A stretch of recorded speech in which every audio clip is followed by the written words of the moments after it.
You guys, there has been a lot of big news lately, so maybe you missed it, but we had breaking news in the world of nutrition this past week. Did you catch it? If not, I'm going to tell you, just in case.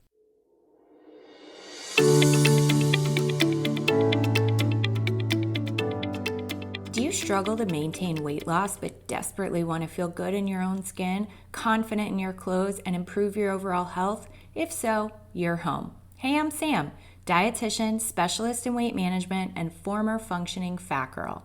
I learned the secret of how to lose and maintain weight by simply nourishing my life well. If you're ready for the sustainable nutrition strategies, consistent habits, and freedom from a self-sabotaging mindset, grab your water bottle and let's go. Before we get started on today's amazing episode, I just want to remind you that if you're not subscribed to my email list yet, you're missing out. I'll be breaking down the most important points of these podcast episodes, providing you with a healthy recipe of the week or a favorite meal prep tip, and give you first dibs on any new offers or programs I'm running. This is the best way to stay in contact with me, and I'd also really love it if you sent in ideas for topics to get into on the podcast. So don't miss out and go ahead and click the link in the show notes to subscribe to Anchored Living, my email newsletter. Okay, let's dive into the episode. Hi, hello. Guys, welcome to the 10th episode of the podcast. I am told the majority of podcasts only last an average of 7 episodes, so I am thrilled to still be here, plugging away to help you solve your biggest weight loss and weight maintenance problems. Just like any health or weight loss journey, creating this podcast has been quite the journey. And before we get into today's topic, I just want to pause for a minute to say thank you for sticking with me. It is my joy to serve you all, and I look forward to a heck of a lot more episodes to come.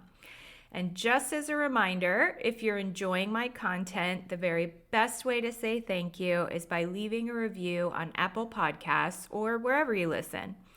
It helps me to continue to create episodes and allows more people to hear about the show. So again, thank you so much. Okay, you guys, there has been a lot of big news lately, so maybe you missed it, but we had breaking news in the world of nutrition this past week. Did you catch it? If not, I'm going to tell you, just in case. Ultra-processed foods are bad. I know, it's shocking.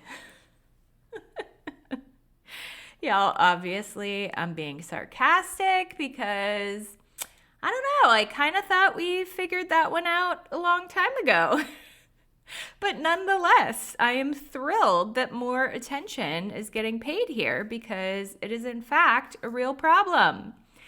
But maybe not exactly in the way you think. So yes, I'm a dietitian, but I'm also a human, and I try to live in reality where I cannot stand fear-mongering of any kind, especially when it comes to food. So if you're listening, wondering if I'm about to tell you, here we go. The latest thing is ultra-processed foods are bad, so I'm about to tell you you're going to die if you keep eating anything processed. I promise that is not my style. Stick with me. The reality is that pretty much everything we eat is processed in some way.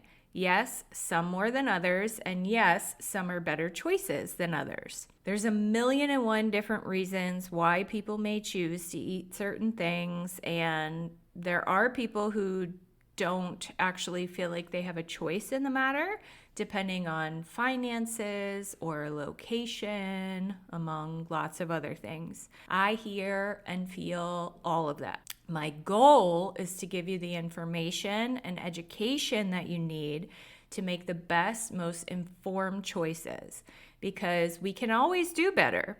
And hopefully, when we know better, we do better. So today, we're going to talk about what ultra-processed foods are, why they're a hot topic, and if they're bad, then what foods are good. What are the best foods to lose weight and keep it off? Okay, ready? So what are they? Well, dun dun dun.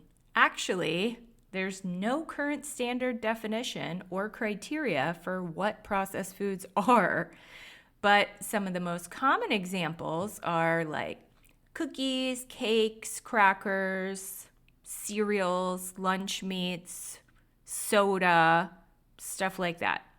A common way of highlighting them that I say a lot and I hear other people in my field say often are things that come out of a bag or a box that has like an extensive nutrition facts label, has more than one ingredient, etc. I always think of an older interview I watched with Joe Rogan and Rob Wolf, where Rob Wolf explains that there are approximately 50-something thousand, quote, food-like items in an average grocery store. And there are approximately 11,000 new, quote, food-like items created every year. So it kind of cracks me up and it kind of freaks me out that we're surrounded by and consuming these things that are technically food. We can eat them, but are they really food? They are food-like items. I try hard to avoid using the words good and bad to describe food because I think most things can have a time and a place. And as we've talked about many times before, nutrition is never black and white. It's incredibly nuanced. And in my opinion, our relationship with food is negatively impacted when we try to categorize in that way. But with that being said, as I mentioned, UPFs or ultra processed foods have gotten some, rightfully so, bad publicity recently and for good reason. I'll give you the bad and the ugly surrounding these ultra processed foods. There was a report released by the White House citing ultra processed foods as a key contributor to the chronic disease epidemic in children.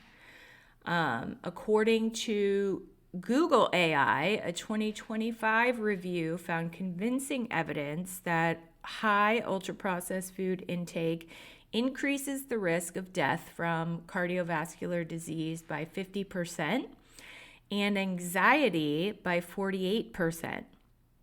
Other research points to increased risks for obesity, 55%, another kind of duh moment.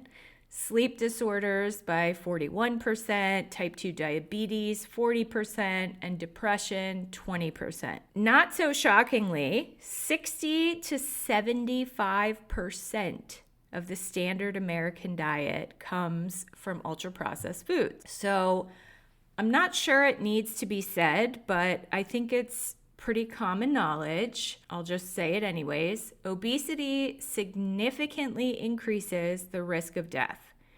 Excess weight or obesity increases the risk of death by 22 to 91%.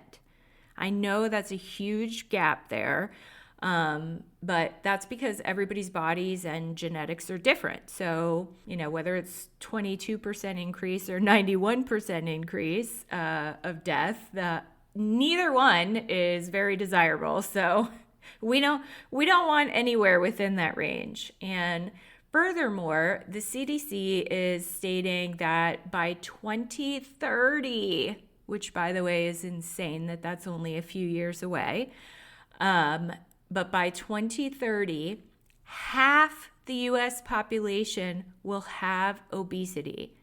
Half! I want to let that sink in for a moment. Half the population in our entire country will be obese. In 1990, which seems to me, I don't know about you guys, but to me that was like, only a decade ago, or really in some ways only a couple years ago, but that was 30 plus years ago. In 1990, the rate of obesity in the US was 11.6%. 11.6%. And now we're only a few years away from it being half the population. You guys, that is utterly insane. So while I could discuss the negative implications to our overall health with obesity for hours, I think we get the point and can all agree that it's a good idea to do our best to avoid it, right? Interestingly enough, data shows that in 1984, ultra-processed foods accounted for approximately 13.4% of total food expenditure in the United States. So 1984, 13.4% of total food expenditure.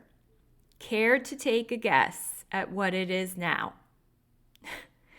Recent studies indicate more than 50% of the average American's calories come from ultra-processed food. Coincidence? Maybe, but I'm going to go out on a limb here and assume not. Okay, so we know our obesity, or can I speak? We know our obesity rates are off the charts, and our ultra-processed food consumption is also off the charts. So wouldn't the answer just be to eliminate ultra-processed foods? Well, yes, but it's much more complicated than that.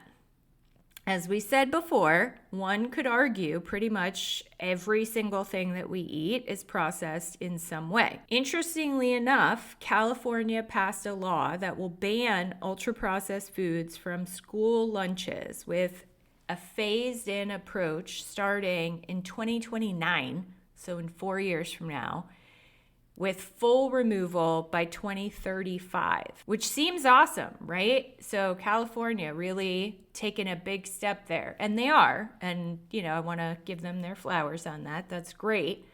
But herein lies that pesky problem. What exactly is an ultra-processed food? Most of us putting out nutrition content online have been talking about processed foods for a long time. But there's no concrete definition, like I said before, on what exact criteria deem something ultra processed. So part of the reason why it'll be 4 years before California even starts phasing them out of school lunches is because they have to first establish a clear definition or criteria of what it is. The CDC estimates that ultra-processed foods make up 2/3 of what kids and teenagers eat in the U.S., by the way, as well as for pregnant and postpartum women. 2/3. So it's a big deal to take that out of their diets. But, again, what is the difference between, say, somewhat processed, average processed, and, quote, ultra processed? We just don't have those distinctions and criteria set yet. So without a clear definition of what we shouldn't be eating, remember the best way to think of them are things that come out of a bag or a box that has an exhaustive nutrition facts label, more than one ingredient, etc. It is my personal and professional opinion that we should just focus on the things that we should be eating and try to have those things the majority of the time. Which brings us to our question. What are the best foods to eat to lose weight and keep it off? Are you ready? Okay, make sure you have paper and a pen to take these notes. Here we go. Whole foods. That's it. That's the list. As much whole foods as humanly possible. There's no getting around or away from processed foods altogether, and it can be kind of depressing, always focusing on the I can't have this or I can't have that. So instead, let's focus on addition versus subtraction. What can we bring in? Lots and lots of whole foods. Not whole paycheck, the grocery store, whole foods, aka lean proteins, fruits and vegetables, whole grains, healthy fats, period.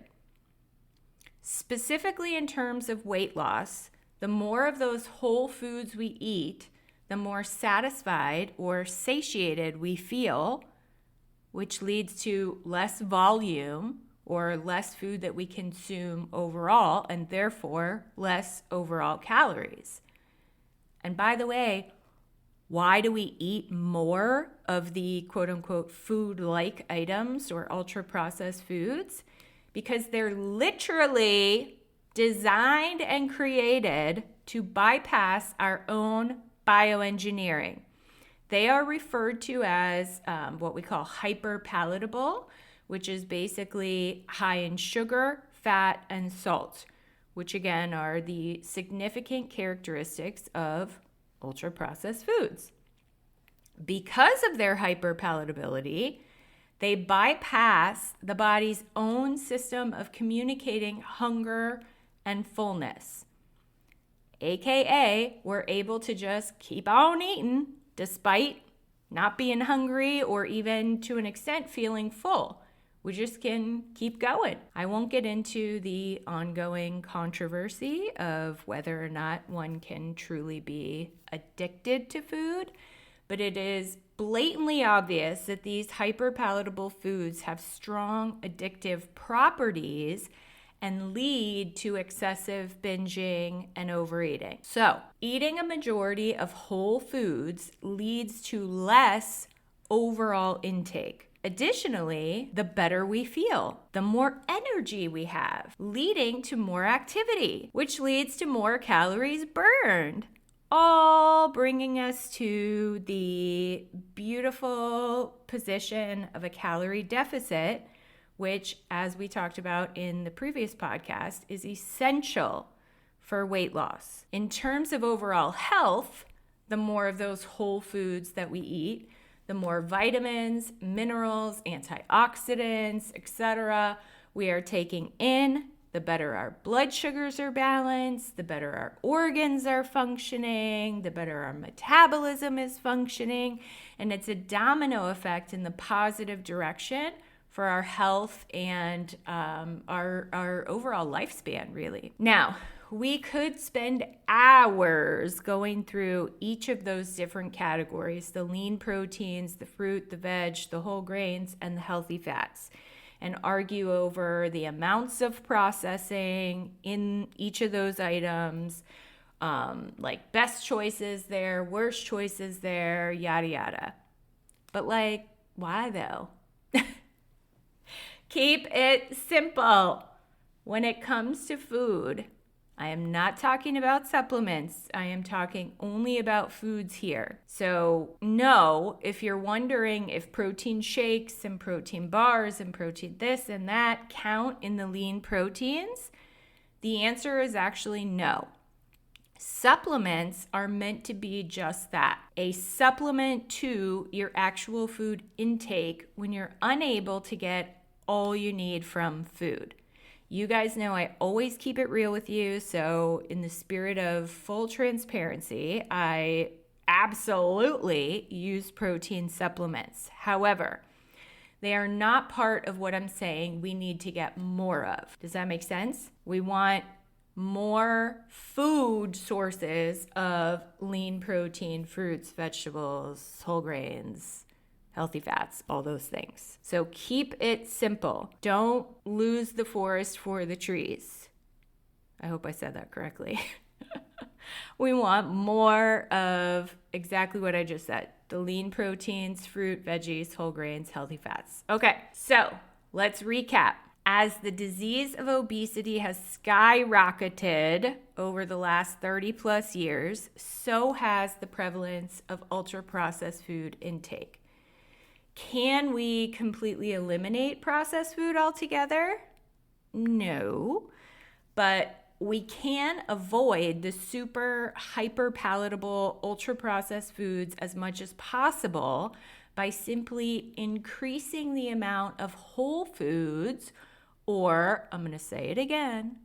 So if you didn't write them down the 27 other times I just said this, write it down now. Lean proteins, fruits, vegetables, whole grains, healthy fats we eat throughout the day. And the more whole foods we consume on a regular basis, along with the decrease in ultra-processed foods, the better of a position we put ourselves in for long-lasting weight loss. So do a little self-assessment. Look around your kitchen, get into the cabinets in the fridge. How much of those ultra-processed foods are there compared to your whole foods? What do your snacks look like? That's one thing. I meet a lot of people who do great or make some great choices with either their dinners or even all of their meals, but then do a lot of snacking on the ultra-processed foods.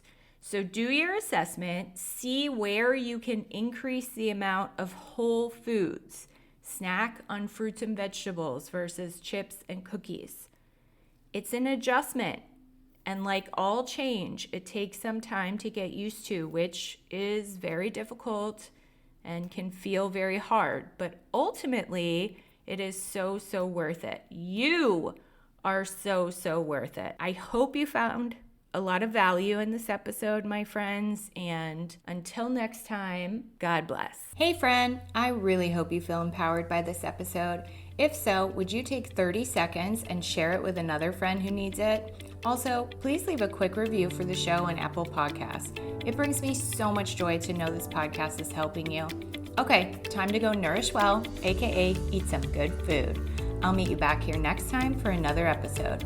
I love you and God loves you. Have a beautiful day.